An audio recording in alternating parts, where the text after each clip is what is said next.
এই হচ্ছে AGT live 24/7। ये है AGT Live 24/7। This is AGT Live 24/7।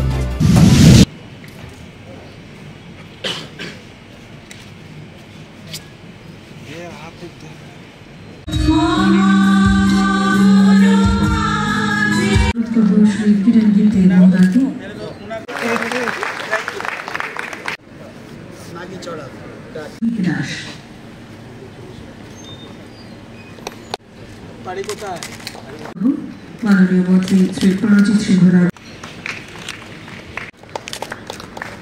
Shri Ajay Debnath,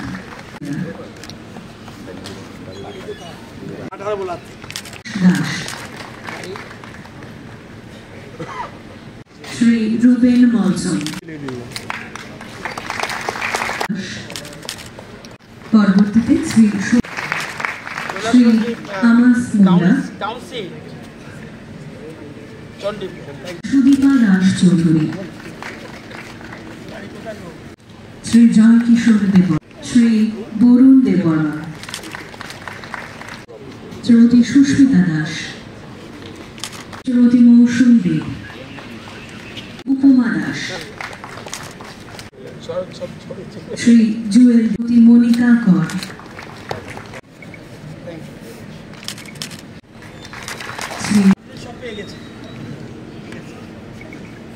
Shri 7 বছর ধরে এ রাজ্যে বিজেপি নেতৃত্বে সরকার রয়েছে। মাননীয় মুখ্যমন্ত্রী ডিটেল বলবেন, আমি কয়েক মিনিট বলব। এই 7 বছরে রাজ্যে আমি গত 35 বছর ধরে বিধানসভায় সচিন সিং মুখ্যমন্ত্রীকে দেখেছি, সুকুমার সেনগুপ্ত দেখেছি, ধীরে ধীরে নিপেন বাবু, দশরথ বাবু থেকে মানিক সরকার থেকে শুরু করে মানিক শাহ পর্যন্ত দেখছি।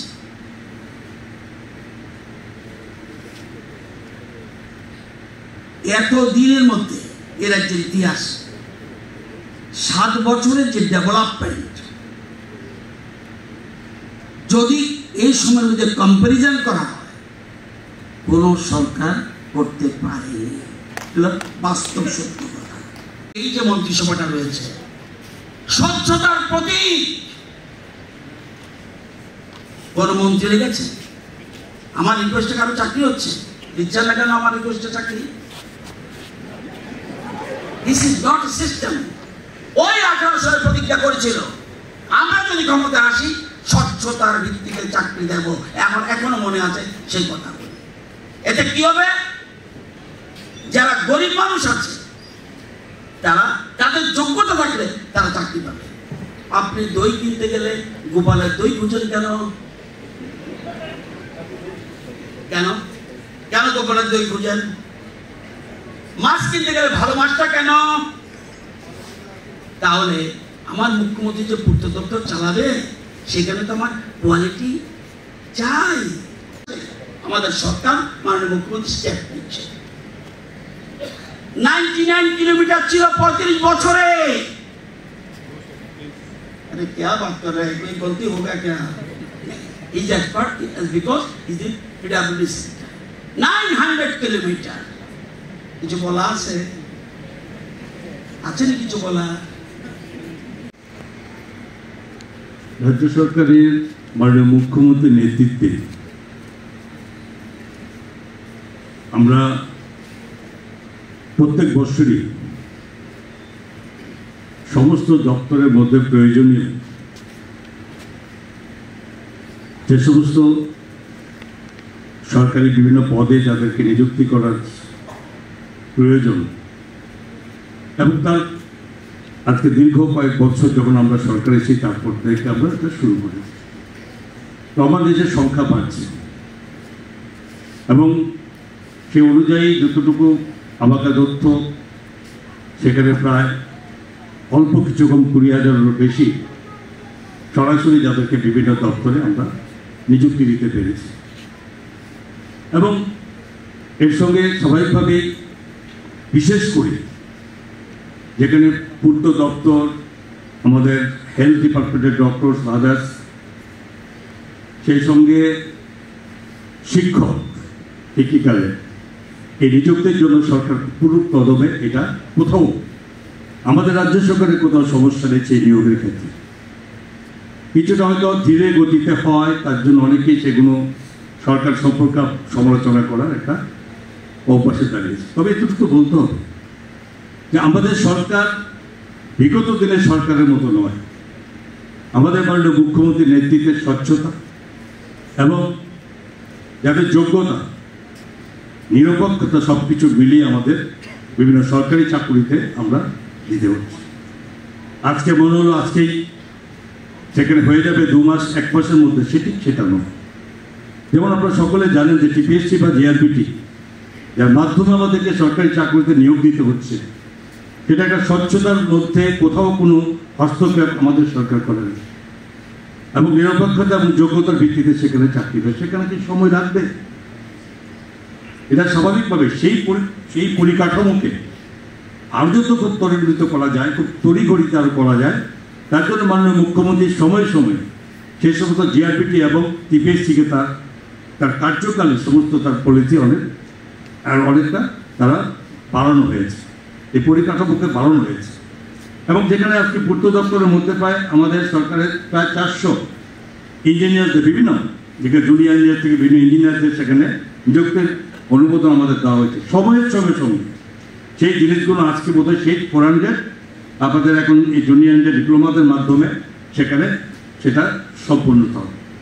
ঠিক তেমনি আমাদের অন্যান্য ডিপার্টমেন্টও খুব বিশেষ ইম্পর্টেন্ট, হেলথ ডিপার্টমেন্ট সেখানেও আমরা দিয়ে রেখেছি, খুব সহজে সেটা ফিল আপ হবে। এবং টিচার্স আপনারা দেখেছেন গতকাল আমাদের ক্যাবিনেটের পরে একসঙ্গে প্রায় 1615 জন, 1615 জন শিক্ষকের সেখানে ফিরে নিযুক্তির জন্য সেখানে আমাদের ক্যাবিনেট মাননীয় মুখ্যমন্ত্রী অনুমোদন করেছে। এখানে বিস্তারিত আলোচনা আমার পূর্ববর্তী বক্তারা রেখেছেন। সবাই হয়তো বা বক্তৃতা শোনার জন্য ততটা মনোযোগ নেই, কারণ সবাই বসে আছে কবে অফারটা পেয়ে তাড়াতাড়ি বাড়িতে যাবে। কিন্তু বলতে হবে, প্রধান বক্তা হিসাবে বলেছে এখন যে যুগ এসছে সেটা হচ্ছে আর্টিফিশিয়াল ইন্টেলিজেন্সের যুগ। এখন সে আগের মতো কাগজপত্রে দিয়ে লেখার সুযোগ নেই বা কোনো ডিজাইন করার সুযোগ নেই। প্রযুক্তি এত সামনের দিকে এগিয়ে গেছে, তার সাথে পাল্লা দিয়ে আমাদের ধরতে হবে। ঠিক আছে, চাকরিতে আমরা দিতেই হবে চাকরি। বিস্তারিত আলোচনা করেছে আমাদের সরকারের বিষয়ে যে আমাদের যে চিন্তাধারা, মানসিকতা, মাননীয় প্রধানমন্ত্রী যেভাবে চিন্তা করেন আমরা সেই দিশায় কিন্তু কাজ করছি। 2014 আগে দেশের যে হাল হকিকত ছিল আমাদের মধ্যে, কিন্তু আমরা সবাই সন্দিহান ছিলাম এই দেশ টিকবে কি টিকবে না, বুঝতে পারছিলাম না কি করবেন। কিন্তু এমন এক ব্যক্তি আজকে দায়িত্ব নিয়েছেন এবং মানুষের যে আস্থা উনি অর্জন করেছেন, কিন্তু একটা সাংঘাতিক বিষয়। বিশেষ করে জাতি জনজাতি সর্বস্তরের গরিব মানুষ সবার বিষয়ে যে সবকা সাথ সবকা বিকাশ বিশ্বাস, সেই ধ্যান ধারণা নিয়ে উনি আজকে কাজ করছেন। আমরাও কিন্তু সেই দিশায় আমরা কাজ করছি। বিশ্বকর্মা যোজনা আপনারা নিশ্চয়ই শুনেছেন। 18টা শ্রেণীকে উনি রেজিস্টার করেছেন, যার কি কোনো দিন কোনো প্রধানমন্ত্রী তার আগে চিন্তা করেছে।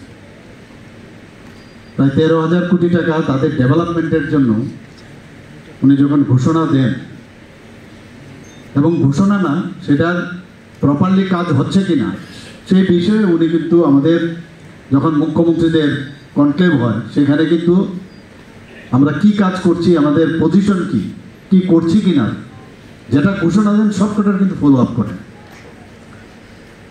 আমাদেরও ওনার কাছ থেকে আমাদের সবসময় অনেক কিছু শিখি আমরা, যেটা আমাদের ফিনান্স মিনিস্টার মহোদয় বলেছেন যে ইনফ্রাস্ট্রাকচার ডেভেলপমেন্ট করার জন্য আমাদের ত্রিপুরাকে একটা সুন্দর ত্রিপুরা তৈরি করার জন্য আমাদের যে চিন্তা ভাবনা, যে 7,000 কোটি টাকার উপরে এই ইনফ্রাস্ট্রাকচার ডেভেলপমেন্টের জন্য আমরা বাজেটে আমরা রেখেছি, তাহলে কেন সেটাকে পুরোপুরি সেটাকে কমপ্লিট আমরা করব না, সেটাকে আমরা কেন ইউজ করব না? আজকে যারা নতুন যারা চাকরি আপনারা পাবেন, আমার খুব ভালো লাগলো এখানে যে নামে ডিপ্লোমা, কিন্তু এখানে দেখা গেছে ডিগ্রি কোর্সের, কিরণজি বলছেন যে ডিগ্রি কোর্সে এবং পোস্ট গ্রাজুয়েশন করারও এখানে যারা আজকে এখানে নিয়োগপত্র এসেছেন তারও আছে, মানে ভাবা যায় না। আমি প্রায়ই আমার কাছে অনেক সময় ফাইল আসে, আমি বললাম এত ভালো চাকরি, ও আবার এনওসি চাইছে কেন?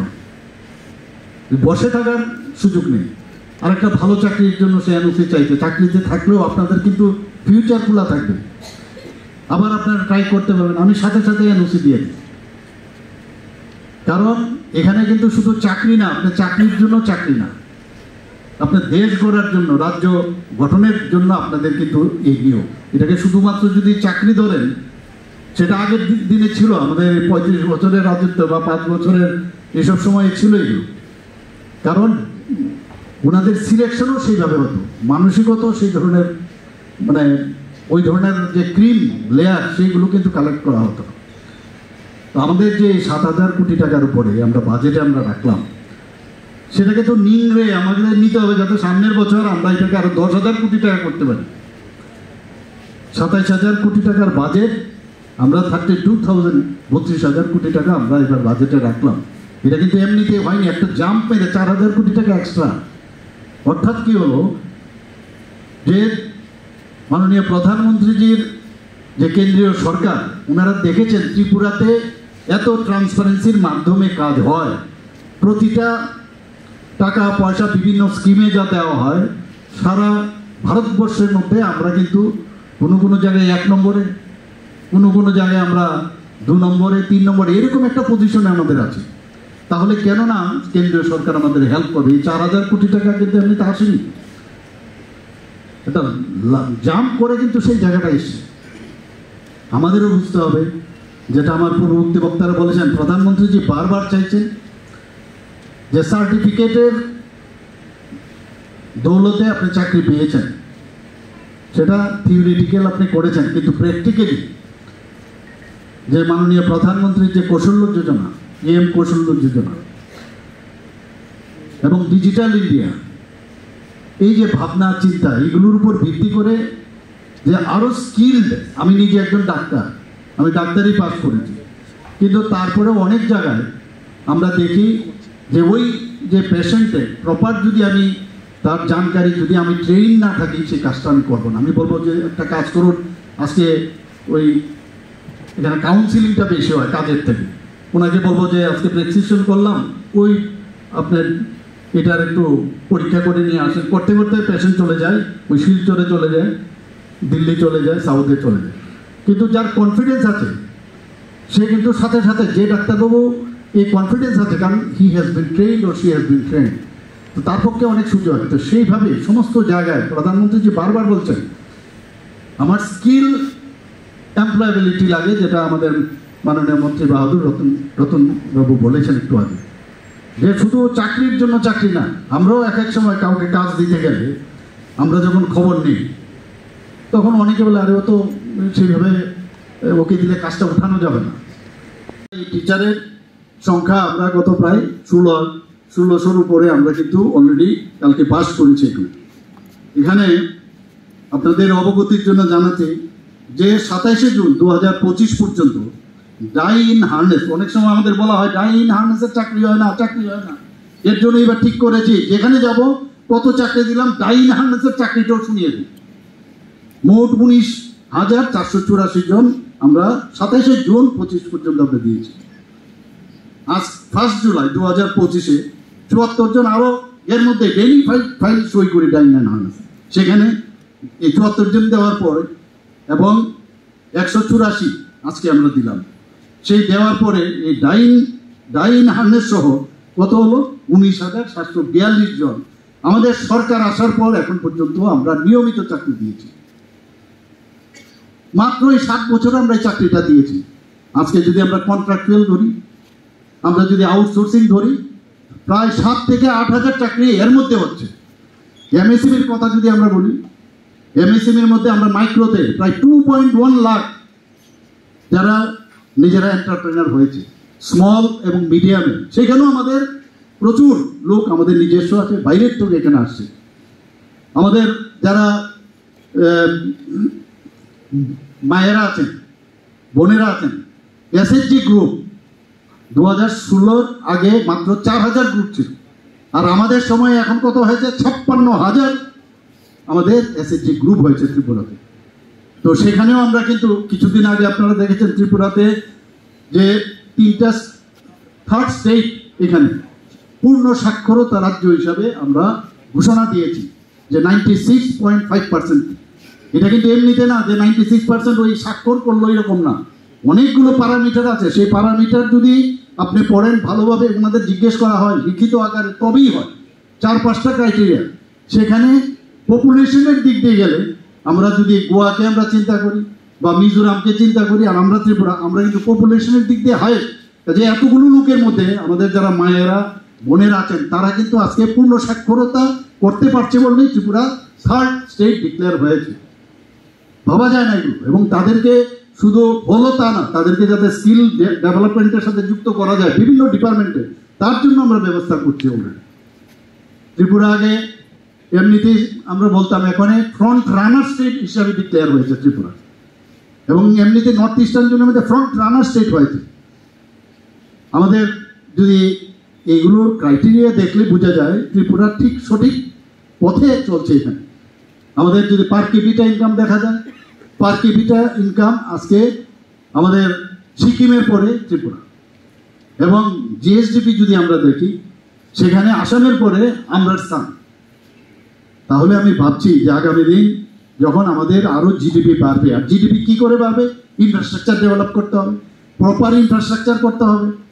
আজকে যেটা আমি বললাম যে আমাদের আর্টিফিশিয়াল ইন্টেলিজেন্সের উপর ভিত্তি করে আগামী দিনে আপনারা কিন্তু ওই কম্পিউটারে এখন চললে হবে না, এআইকে ঢুকাতে হবে, তবে গিয়ে 5G ইনক্লুড করতে হবে, তবে গিয়ে আপনাদের যে এক্সপার্টাইজ আরও বাড়বে। যে যত বেশি করবে তার তত বেশি কিন্তু নাম হবে, এবং দেশের জন্য, রাজ্যের জন্য কিন্তু সে কিন্তু নিজেকে এস্টাবলিশ করতে পারবে। এটাই হচ্ছে এমপ্লয়াবিলিটি। এটা আমরা আগামী দিন আমরা নিশ্চয়ই করব। সেই অনুযায়ী আপনারা, আমাদের সরকার আসার পর বাইরের থেকে আগে এখানে চাকরি করত, আমরা ঠিক করলাম পিআরটিসি আমরা করব। আমাদের ত্রিপুরার ছেলেমেয়েরা বাইরে গিয়ে চাকরি পায় না, রিস্ক নিলাম আমরা, আমাদের মন্ত্রিসভার সবার সাথে কথা বললাম, পিআরটিসি আমরা করলাম। এই পিআরটিসি করার সুবাদে আজকে আমরা এটাও রেখেছি একটা পয়েন্ট, যদি দেখা যায় পার্টিকুলার ওই পদের জন্য যদি ত্রিপুরাতে অ্যাভেলেবেল না থাকে, বাইরের থেকে তাদেরকে আমরা এন্টারটেইন করবো না কেন, কিন্তু সেই ব্যবস্থা আমরা রেখেছি। কিন্তু আপনাদের মাধ্যমে, আমি সবার মাধ্যমে আমি জানাতে চাই, কিছু কিছু লোক পিআরটিসি করেছে, সরকারের নাম হয়ে যাবে। এটা কি করে হয়? ওই অন্য পথে কাউকে দিয়ে কেস করাচ্ছে, সুপ্রিম কোর্টে, হাইকোর্টে কেস করাচ্ছে, ইচ্ছে করে। আমরা তার মোকাবেলা করছি, কিন্তু এইভাবে একটা সরকারকে একটা মানে সুস্থতার মাধ্যমে একটা সরকার চলতে চাইছে, তাকে কিভাবে হুক করে পেছনে আটকানো যায় সেই মানসিকতা, কারণ তাদের মানসিকতা সবসময় এরকম ছিল, বুঝতে পারছে না কি করবো। এখন তারা সবাই কি করতে বিভিন্ন, একজন আরেকজনের পরিপূরক হয়ে গেছে। এখন তুমি এটা বলবে, আমি এটা বলবো, তুমি ওই জায়গা দিয়ে ওইটা একটু ছেড়ে দেবে হোয়াটসঅ্যাপে, এটা কনফিউশন থাকুক। কিন্তু আমাদের সরকার, আমরা বারবার আমরা বলছি, আমরা সব মানুষকে নিয়ে আমরা চলতে হয়, কারণ আমরা, মাননীয় প্রধানমন্ত্রীজি বলছেন প্রতিটা মানুষ আমাদের, কারো আলাদা করে আমাদের চিন্তা, আমরা প্রতিটা বর্গ আমাদের, আমরা সেই দিশায় আমরা কিন্তু কাজ করে যাচ্ছি। প্রধানমন্ত্রীজির পিএম কৌশল বিকাশ যোজনা থেকে আরম্ভ করে স্কিল ইন্ডিয়া মিশন, তারপর আপনার ডিজিটাল ইন্ডিয়া, এগুলো ধারাবাহিকতার সাথে আমরা এখানে বিভিন্নভাবে আমরা কাজ করছি। এখানে বন্ধুগণ, আমি আপনাদের সামনে এখানে আমাদের ইঞ্জিনিয়ারিং, যে আগে তো পড়াশোনার জন্য আমাদের বাইরে যেতে হয়, কিন্তু ত্রিপুরাতে এখন আমাদের এনআইটি আছে, আগে ইঞ্জিনিয়ারিং কলেজ ছিল, সেটা এনআইটি হয়েছে, এবং তাতে প্রায় 982 আসন আছে সেখানে। পলিটেকনিক ইনস্টিটিউট একটাই ছিল আগে, সেই জায়গায় এখন তার যে আমাদের এতগুলো পলিটেকনিক ইনস্টিটিউট ত্রিপুরা আছে, সেখানে প্রায় 990টি আসন সংখ্যা। আপনারা নিশ্চয়ই বহু কলেজ, এইসব কলেজ থেকে আপনারা পাশ করেছেন। এখানে আইআইটি আমরা করেছি, ট্রিপল আইটি আপনারা সবাই জানেন, সেখানে 192টি। টেকনো কলেজ ও ইউনিভার্সিটি, সেখানেও প্রায় 1093টি আসন আছে। আনন্দনগরের স্কিল ট্রেনিং ইনস্টিটিউট, আমি নিজেও সেখানে গেছি, মানে কথাই নয়। কালকেও আমি যেটা পোলোতে আমি যাওয়ার পর সেখানে জিজ্ঞেস করলাম যে আপনারা ম্যান পাওয়ার কোথা থেকে পান আপনারা, তো আমাদের যে হোটেল ম্যানেজমেন্টের জন্য তারও আমরা সেখানে একটা ইনস্টিটিউট করেছি। বলছি এই বছর পাশ করে আসবে, তাহলে আমাদের আগামী দিন আরেকটা এখানে যে আগে যে গভর্নর হাউস ছিল, পুরোনো হাউস, সেখানে পুষ্পবন্ত প্যালেসে আমরা একটা হেরিটেজ 5 স্টার হোটেল আমরা সেখানে করছি, সেখানে প্রায় 200 জনের মতো চাকরি হবে। তো এক তো সরকার কাজ করছে, বিভিন্ন যেসব এখানে প্রায় 6টার মতো ইউনিভার্সিটি এসছে ডেইলি, কালকেও আরও 4টের মতো ইউনিভার্সিটি তারাও আসছে এখানে আমাদের এখানে, আরও অনেকগুলো পাইপলাইন আছে। আমরা চাই যে শিক্ষার সাথে সাথে এমপ্লয়েবিলিটিও বাড়বে, এমপ্লয়ি বাড়বে, সব দিকে আমরা কিন্তু ওপেন করে দিয়েছি যে যত বেশি এখানে এই ধরনের ইনস্টিটিউট আছে। একটা ইন্টারন্যাশনাল ধম্মাদীপা ইউনিভার্সিটি হয়েছে, ইন্টারন্যাশনাল মানে বাইরের থেকে, সাউথ ইস্ট এশিয়ার থেকে ওনারা আসবেন এখানে। আমরা সেইভাবে এখানে কাজ করছি। এখানে আমাদের এখানে যদি লাইট হাউস প্রজেক্টের কথা এখানে বলা হয়েছে, মাঝখানে একটা থমকে গিয়েছিল লাইট হাউস প্রজেক্ট, আমাকে যখন বলা হলো যে এই কারণে, সেখানেও দেখুন আপনাদের কারণে, এই কারণে বলছি, আগেই কিছুটা করার আগে ভাবতে হবে যে এখানে পাইলিং লাগবে কি পাইলিং লাগবে না। যে ডিপিআর বানানোর সময় আগে বুঝতে হবে যে আপনার যারা এখানে ইলেকট্রিক্যাল ইঞ্জিনিয়াররা আছেন, যারা মেকানিক্যাল ইঞ্জিনিয়ার আছেন, সিভিল তো আছেনই, আগে ভাবতে হবে যে আমার যে সাবজেক্ট, সেই সাবজেক্টের এখানে আগে ভাগে বলতে হবে যে এটা কি কি সমস্যা হতে পারে, এবং সেই সাজেশনটা ইনোভেটিভ সাজেশন, ওই এখন যে এআইকে সামনে রেখে আপনি কি দিতে চাইছেন যাতে ভবিষ্যতে আমাদের অন্তত সরকারের সমস্যা না হয়, তো সেইগুলো আপনারা নিশ্চয়ই করবেন। এবং এখানে আমাদের লাইট হাউস প্রজেক্টে 160 কোটি টাকা, আমি মাননীয় মন্ত্রী বাহাদুরের সাথে, ইউনিয়ন মিনিস্টারের সাথে আমি কথা বলেছি, আমি ওনাকে বললাম সত্যি এই ঘটনাটা, আমি বললাম হ্যাঁ এখানে ফাইলিংয়ের সমস্যা আছে, আগে ডিপিআর এর সেটা ধরা ছিল না, এর জন্য কন্ট্রাক্টর কাজটা বন্ধ করে দিয়েছে, এরপর আবার টাকা দিলেন, সেই টাকা দেওয়ার পরে সেটা আবার কাজ শুরু হয়েছে। এবং একটা কাজ এই যে হঠাৎ করে থমকে যায়, যদি আগে ভাগে আমার ইঞ্জিনিয়ারদের উপর আমার কনফিডেন্স থাকে যে কাজটা যেহেতু ওনারা মানে আগের থেকে ঠিকঠাক করে দেন, তাহলে কিন্তু মাঝখানে গ্যাপটা হবে না। এখানে ত্রিপুরা ক্রিকেট অ্যাসোসিয়েশনের একই ঘটনা, ওখানে একটা আমি টিসি এর প্রেসিডেন্ট ছিলাম, সেখানেও যে আপনার যে স্টেডিয়াম হয়েছে প্রায় 100 খুব সম্ভব 86 কোটি টাকা, সে একই অবস্থা, কন্ট্রাক্টর যা আগে যা ডিসিশন হয়েছিল সেই ডিসিশনের সাথে মিল খাচ্ছে না, মাঝখানে গ্যাপ। তো এটাকে আবার কিক স্টার্ট করা ভেরি ডিফিকাল্ট হয়ে যায়, অনেক কথাবার্তা বলে সেটাকে আবার কিক স্টার্ট করানো হচ্ছে। তো এখানে যখন স্টেডিয়াম হবে, আমাদের আপনি চিন্তা করুন, যখন ইস্টার্ন বাইপাস, আমাদের ওয়েস্টার্ন বাইপাস, এখানে যদি আমাদের যেটা আমরা ভেবেছি যে উড়ালপুল এখানে করবো, এটা উদয়পুরে করব, এবং পুষ্পবন্ত প্যালেস হবে, এখানে G16 বিল্ডিং হবে, এখানে মোটর স্ট্যান্ডের যে বিল্ডিংটা হচ্ছে, এখানে মাল্টি লেভেল কার পার্কিং, ত্রিপুরার চেহারাটা কিরকম লাগবে আপনারা বলুন। এটাকে বলে ডেভেলপমেন্ট। একদিকে ডেভেলপমেন্ট, একদিকে চাকরি, একদিকে স্বচ্ছতা, একদিকে মানুষের যা যা আমাদের কমিটমেন্ট সেগুলো, জনজাতিদের উন্নয়ন, আমরা সব কাজটা উঠানো যাবে। আরে না না, ওনার থেকে উনি আরো ভালো করেন, এই ধরনের আমরা এমপ্লয়েবিলিটি লাগে। এবং মাননীয় প্রধানমন্ত্রী এটার উপর খুব জোর দিয়েছেন, কারণ যখন উনি প্রধানমন্ত্রী হন তখন উনি দেখলেন যে ভারতবর্ষের যে এই ধরনের এমপ্লয়েবিলিটির যে পার্সেন্টেজ মাত্র 35%, সেই জায়গায় আজকে এই ধরনের যে বিভিন্ন স্কিল ডিপার্টমেন্ট ডেভেলপমেন্ট করাচ্ছেন, তাতে করে প্রায় 54 থেকে 55% এখন বেড়ে গেছে। কারণ যত কোয়ালিটিভ হবে তত বেশি কিন্তু মানুষের জন্য কাজটা করা হবে। আমরা ডিসিশন মেকার, ডিসিশন দেব, কিন্তু ইমপ্লিমেন্টার আপনারা। এখানে যারাই চাকরি পাচ্ছেন আমি আপনাদেরকে বলবো, এবং যারা গার্জিয়ানরা আছেন, যে আপনাদের একটা বিষয় হয়েছে, আপনাদের কিন্তু আস্থা এই সরকারের উপর আপনাদের বেড়েছে, যে এখানে মানে প্রসেশন করতে হবে না, কারোর ওই পার্টি অফিসে ধরতে হবে না, কোনো নেতাকে ধরতে হবে না, এটা প্রমাণ তো এখানে বলা হয়েছে, কে কে কাকে কত টাকা দিয়েছে, কারোর রেখেছে কিনা আপনারা কেউ বলতে পারবেন না। এবং এখানে যারা আজকে যারা অফার নিতে আসলো, আমাদের মাননীয় মন্ত্রী বাহাদুর জিজ্ঞেস করছিলেন, ইচ্ছে করে জিজ্ঞেস করছিলেন কোথার থেকে, দেখা গেল সারা ত্রিপুরা মাত্র মানে এটা টিপ অফ দ্য আইসবার্গ, যে যারা যারা কয়েকজনের মধ্যে আমরা দেখলাম অ্যাক্রস দ্য স্টেট রিপ্রেজেন্ট করছে। এটাকে বলছে স্বচ্ছতা। এই স্বচ্ছতার মধ্যে আমরা দিতে চাই। এবং ট্রেনিং, আমি এখানে ইঞ্জিনিয়ার সাহেবরা আছেন, ইঞ্জিনিয়ার রাজীবরা আছেন, আমি বলবো যা দরকার ট্রেনিং দেওয়ার, আমাদের সেক্রেটারি মহোদয় ইঞ্জিনিয়ার বেসিক্যালি আইএস হয়েছেন, যা দরকার ট্রেনিংয়ের জন্য দরকার পড়লে বাইরে আমরা পাঠাবো। আমাদের ত্রিপুরাতে এখানে আমরা এরকম একটা বিল্ডিং ভারতবর্ষের মধ্যে এক দুটো জায়গার মধ্যে আছে, যে ক্যালিফোর্নিয়ার টেকনোলজি নিয়ে একটা মানে পেন্ডুলাম যে বিল্ডিং G+16 এখানে আপনার এই গুর্খাবস্তিতে হচ্ছে, যে সমস্ত ডাইরেক্টরেট একসাথে চলে আসবে, তাহলে একটা একই ছাদের তলায় চলে আসবে। আবার যে জায়গাগুলো ওনারা খালি করবেন সেখানে আমরা নতুনভাবে অন্য কিছু চিন্তা ভাবনা করতে পারি। আবার দেখা গেল যে এখানে যেমন আমাদের এখন যে ন্যাশনাল হাইওয়ে 6টা হয়েছে, আগে বলা হয়েছে কত কিলোমিটার ন্যাশনাল হাইওয়ে ছিল, আজকে এখানে আমাদের ডিজাইন হয়েছে 900 কিলোমিটার মতো ন্যাশনাল হাইওয়ে। আমাদের স্টেটে হাইওয়ে আছে, প্রধানমন্ত্রী গ্রামীণ সড়ক যোজনা আলাদা, তারপর তো আলাদা মিউনিসিপ্যালিটির এবং ইত্যাদি ইত্যাদি আছে। কত রাস্তাঘাট জানি 100% তো সম্ভব না, আমরা বলছি না সব জায়গায়, মাঝে মাঝে যেটা খারাপ সেটাই সাংবাদিকরা দেখান টিভির মধ্যে অনেক সময়, কিন্তু আমরাও কিন্তু খুব সতর্ক হয়ে যাই যে ডিজাইন করার আগে বুঝতে হবে মাটির অবস্থাটা কি।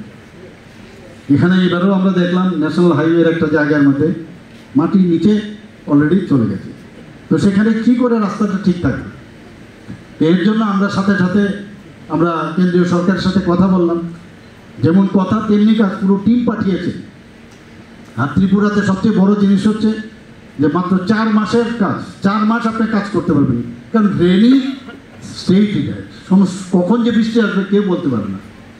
4 মাসের আপনার দিল্লিতেও স্কেমের সরকার, এখানেও স্কেমের সরকার। মাঝে মাঝে আমার ইচ্ছা হয় ফাইলগুলো আবার নারেটাররা দেই, কিন্তু আমাকে অনেকে চাপও দেয়, মাঝে মাঝে আনি, আবার বলছি যে কি করবো দেই, এরপর দেখি মাঝখানে থমকে যায়, কারণ তাদের লোক এখনো ফিটনেস আছে, এরপর আবার খবর নিতে হয় যে ফাইলটা কি হলো। তো এইসব প্রবলেম তো আছে, কিন্তু আমরা চাই যে আমরা একটা স্বচ্ছতার মাধ্যমে এই সরকারকে এখানে প্রপারলি এখানে আমরা করব। এখানে আপনারা এর মধ্যে আমাদের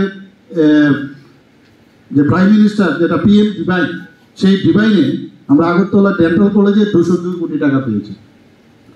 প্রধানমন্ত্রীজি দেখছে যে এত সুন্দর, আপনারা নিশ্চয়ই শুনেছেন যে কিছুদিন আগে প্রধানমন্ত্রীজি যখন উড়িষ্যাতে গেল, উনি ওনার বক্তব্যে, আগে তো এটা ছিল পলিটিক্যাল ভাষণ, সেখানে উনি গভর্নমেন্টের যে একটা সভা সেখানে বলছেন आप लोग जाइए त्रिपुरा में जाके देखिए डेवलपमेंट किसको कहते हैं। আর 4-5 दिन আগে আমাদের মাননীয় হোম মিনিস্টার সাহেব উনি নিজে গিয়ে কেরালাতে বলছেন आप जाइए त्रिपुरा में जाके देखिए যে ত্রিপুরা कैसे चल रहा है। তো এই যে বিষয় আপনারা, এতে আমাদের গর্ববোধ হয়, আমাদের কাজ করার অনুপ্রেরণা আরও যোগায়, এবং সেটা সম্ভব হবে যখন আপনারা আমাদের সাথে আরও বেশি সংযুক্ত হবে। আমাদের যে কথা একটু যেটা আমাদের কিরণ গীতেজি বলেছেন যে গ্রাউন্ডে আনতে হবে, আমরা তো ডিসিশন নেব, কিন্তু গ্রাউন্ডে কিন্তু আপনারা যখন এই 4 মাসের মধ্যে কাজটা শুরু হয়ে যাবে ফিনিশিং। আমি সেখানেও যখন আমি গেলাম এবার বনদুয়ারে, আমাদের মাননীয় অর্থমন্ত্রী নাম দিয়েছেন এটা স্বর্গদ্বার হচ্ছে, যেরকম ইনফ্রাস্ট্রাকচার দেখালো, বনদুয়ার স্বর্গদ্বার হবে, এবং ত্রিপুরাও যেন স্বর্গদ্বার হয়, শুধু বনদুয়ার কেন সারা ত্রিপুরাই যেন স্বর্গদ্বার হয়, সেটা একমাত্র আপনাদের উপর ডিপেন্ড করবে। আমাদের এখানে বিশ্রামগঞ্জে নেশামুক্তি যে কেন্দ্র সেটা হচ্ছে, সেখানেও প্রায় 122 কোটি টাকার মতো আমাদের ডিভাইন PM ডিভাইন থেকে আমরা পেয়েছি। আমরা 8টা জেলার মধ্যে 50 শয্যা বিশিষ্ট, সেখানেও আমাদের বাজেটে রাখা হয়েছে at the rate of 20 crore সমস্ত ডিস্ট্রিক্টে আমরা করবো। এখানে মাদার অ্যান্ড চাইল্ডের যে জিবির মধ্যে আমরা সেখানেও আমরা ডিভাইন প্রাইম মিনিস্টার ডিভাইন প্রকল্প থেকে 200 শয্যা বিশিষ্ট প্রায় 193 কোটি টাকা আমরা পেয়েছি। পয়সার সমস্যা নেই, মেইন হচ্ছে মাইন্ডসেট, আমি কাজ করবো কিনা।